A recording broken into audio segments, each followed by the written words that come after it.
예, 방통위원장 청문회 과정을 지켜보면서 의문점이 하나 들었습니다. 저는 과방위원이나 청문위원이 아니었기 때문에 이진숙 후보자에 대한 진실 공방에 대해서는 정확히 알지 못합니다.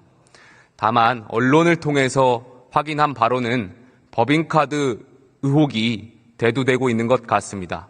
그것이 사실인지 아닌지도 저는 잘 모르겠습니다만 그게 만약에 사실이라면 그에 합당한 비판을 받아야겠지요. 그리고 그것이 과연 방통위원장을 사퇴해야만 하는 이유인가에 대해서도 한번 국민적인 공감대나 여러 가지 의견들이 있어야 될 것 같습니다.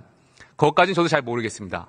다만 제가 한 가지 드는 의문점은 이진숙 후보자가 만약 정말 법인카드 의혹이 사실이고 잘못됐던 거라면 민주당 이재명 전 대표의 법인카드 의혹 역시 잘못된 겁니다. 민주당 의원님들 여기에 대해서는 아무 말씀 안 하시는 거 왜 그러시는 겁니까?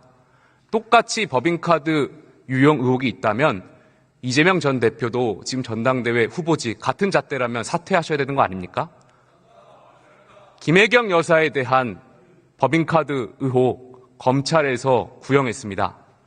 여기에 대해서 민주당 의원들 아무 말씀 안 하십니다. 오로지 이진숙 후보자 법카 논란, 이재명 대표가 썼던 전 도지사 시절에 기관장 시절에 썼던 카드는 무법 카드입니까?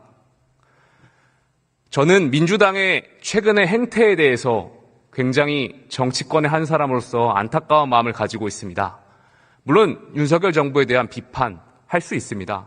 당연히 야당은 정권을 견제하고 여당을 비판하는 권력구조상의 역할이 있기 때문입니다.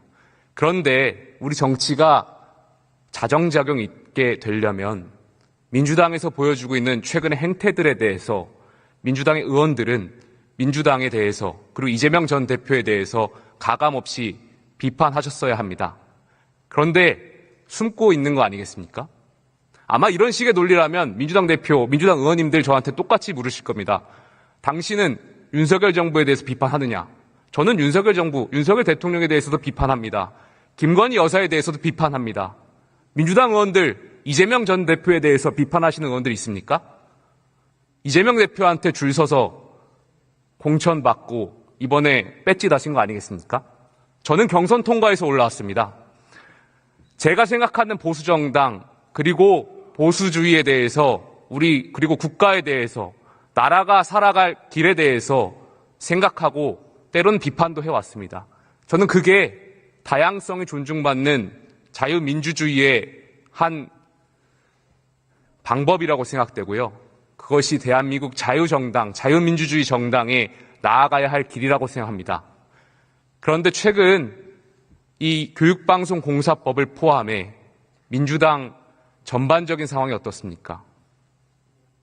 전당대회 상황을 보면 아마 언론사에 많은 비판들을 의원분들께서도 읽으실 겁니다. 제가 다른 당이기 때문에 전당대회에 대해서는 거론하지 않겠습니다. 그런데 이 한국교육방송공사법을 포함해서 방송사법, 결국에 민주당이 언론을 노골적으로 장악하려고 하는 이 행태들, 그리고 관련해서 또 발의했던 대북송별특별법, 이재명 대표를 수사했던 검사에 대해서 탄핵하는 법안들, 탄핵 소추 의결, 이러한 것들은 결과적으로 이재명 전 대표를 지키기 위한 법안과 탄핵일 뿐이라고 읽혀집니다. 제 생각으로 민주당에는 시간이 별로 없습니다. 그러다 보니까 조급한 것 같습니다. 이재명 대표의 판결이 얼마 남지 않았기 때문에 어떻게 해서든 언론을 장악하고 어떻게 해서든 윤석열 정부에 흠집내고 어떻게 해서든 조금이라도 빠르게 권력을 침탈해보고자 노골적으로 그런 입장들을 숨기지 않고 있습니다. 저 22대 초선으로서 민주당 의원님들께도 부탁드립니다. 같이 함께 자유민주주의 정당 그리고 정말 나라를 생각하고 국민을 생각하는 그러한 나라 같이 만드셨으면 좋겠습니다.